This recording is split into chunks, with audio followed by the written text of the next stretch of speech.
First time I ever held a basketball was when I joined Mayo College, one of India's leading boarding schools. Within a few months, I started dribbling well. Everybody got to know me because of basketball. It was an area where I could go vent whenever I felt lonely, whenever I felt like I wanted to go home. Basketball means life to me.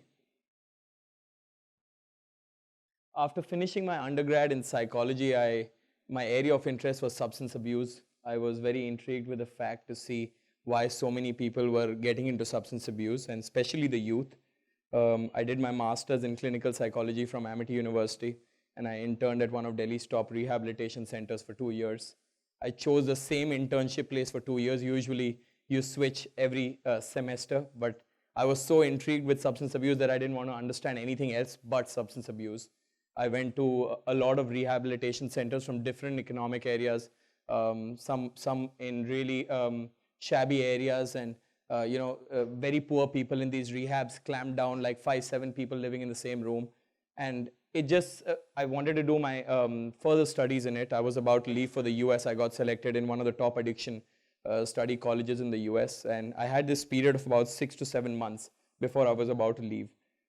Basketball still remained a very important part of my life. I would feel depressed whenever I didn't get to play. The traffic in Delhi had just started, and I would sometimes take a little too long to get back home, and I couldn't play basketball because I was stuck in traffic, and those days were really low for me. That is when I really understood that I wanted to do something with basketball. When I went into, I always wondered that basketball is a very important or a very popular sport at the school level in India. It's something which everybody knows about. It's played at the school and the college level across northern and southern India. However, we've not been able to nurture one player. Now we have one player, but we've not been able to nurture even one player to play at the next level. By next level, I meant not at the national level, and at the professional level. All over the world, there are pro leagues all over the world, but we don't have a single Indian guy playing at any place all around the world. And after I went into a deep research on what was being taught and what was not taught, I started searching and going into district tournaments, state tournaments, schools, national teams, started seeing what was it that was going wrong. My eventual conclusion was that basketball was not being taught the right way. It was from the grassroots level all the way up to the elite level, and I wanted to bridge that gap.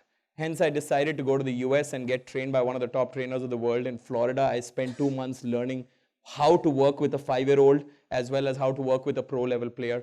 I came back with immense knowledge. I started traveling across the country, working in different schools, colleges, boarding schools, army teams, almost any place I could reach out to. In the past 2 years, I've worked with about 3,000 kids across India and tried to change the way basketball is taught. But I was not satisfied. I was not satisfied with what I was doing. It was always like I wasn't putting my psychology training to good use. And that is when one day my driver, Pawan Bhaiya, I went to the village to drop him in the evening. And he's like, आप इतना सब कुछ करते हैं in society के बच्चों के लिए, हमारे बच्चों के लिए कुछ क्यों नहीं करते? And that is where the Geja Village project began. With just 2 bamboo sticks and a hoop, we started the project. And now we have over 150 kids. It's been a tough road. Most of these kids come from families where they can't afford a glass of milk or a banana every day. But they're out there working hard. They inspire me every day to work hard with torn shoes, bleeding toes, just every day. Every day they're out there working out, and that is motivation for me. Initially, it was very tough to get these girls. Their parents were of the thought that, girls are not supposed to get out.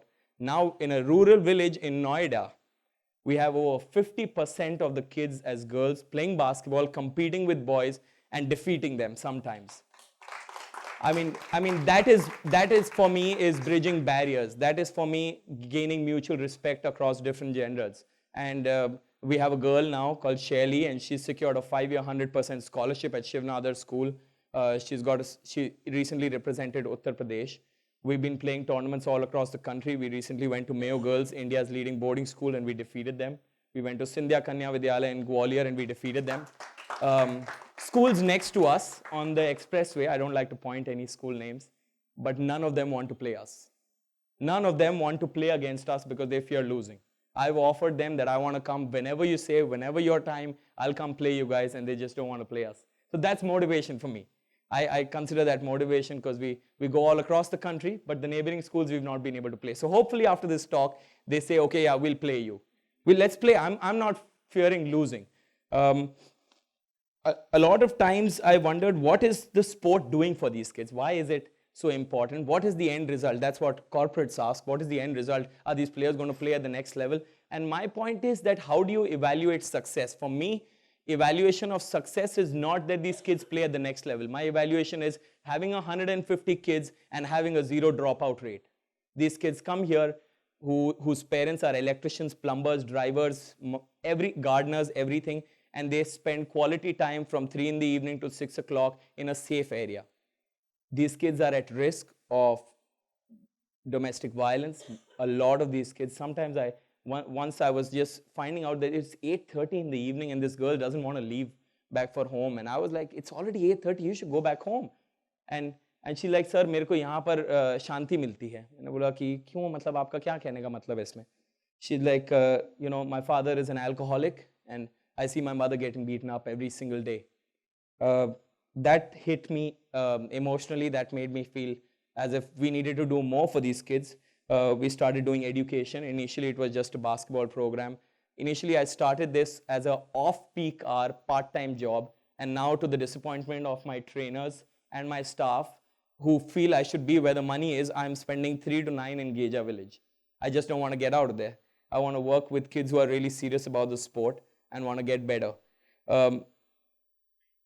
It is difficult because these kids come from families where they can't afford anything and they're working hard.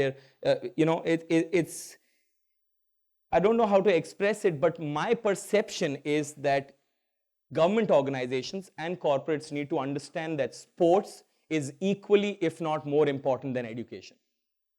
And there are things, for example, now in my village, you have a vegetable vendor's kid and a landowner's kid playing basketball together. How many times would you see that in a village?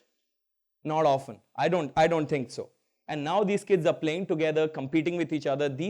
That's bridging gaps for me. That is making me feel as if, okay, there's a difference happening out here across religions, across different economic communities. The girls have actually achieved a lot in the past 2 years. From education, we've got kids who are topping in schools and making student athletes.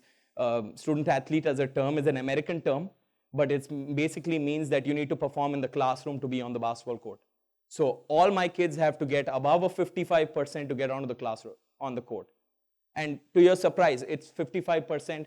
I don't mean it by the bookish knowledge, but I just mean it that they just need to work hard and be to their best of their abilities. And kids have gotten better. If you come over there, an American trainer came down last week, and he was surprised to know that all of them understood English. He didn't need to translate. He didn't need a translator. He was just going at one drill after the other, and they were picking up. So that's what we are doing in a small village in Noida, and eventually my aim is to be able to do this across India in different villages. It doesn't cost a lot. It's not a lot of money. Majorly what we require is in kind, so that's something which keeps everything very transparent on what we do. But it doesn't satisfy me still, of course. I mean, I'm always wanting to know what else could I do. So I recently visited Kashmir, a place which is problematic, and I'm not being political about it, but I reached out to 1,500 kids in a span of 10 days. I went to places like Pulwama and taught basketball 2 days right after an attack. And that made me value what I'm doing with these kids, because these kids come from are areas where there's been curfew for over 3 months. These kids have not got an opportunity to play. So that brings the empathy where I come back to Geja and I tell these kids how your life is actually way better than kids all across the world, and they value and they get to know about it. What has also happened in the past 2 years when we started this program is that we started with a broken half court. We had just a couple of basketballs. I had to go on Facebook and ask people. I still do that, by the way. I still go out and ask people for whatever they can donate. All my groups have that crowdfunding campaign always on it. A leading construction company owner came down one day recently and saw us working at a half court, and he felt that, you know, we weren't, it was unmanageable. So he donated us a full-size basketball court, and now that's become a center of activity all across the village. Everybody, I mean, we've not lost a home game in 2 years now. We've got teams coming and playing us, but we've not lost a home game. But yeah, thank you.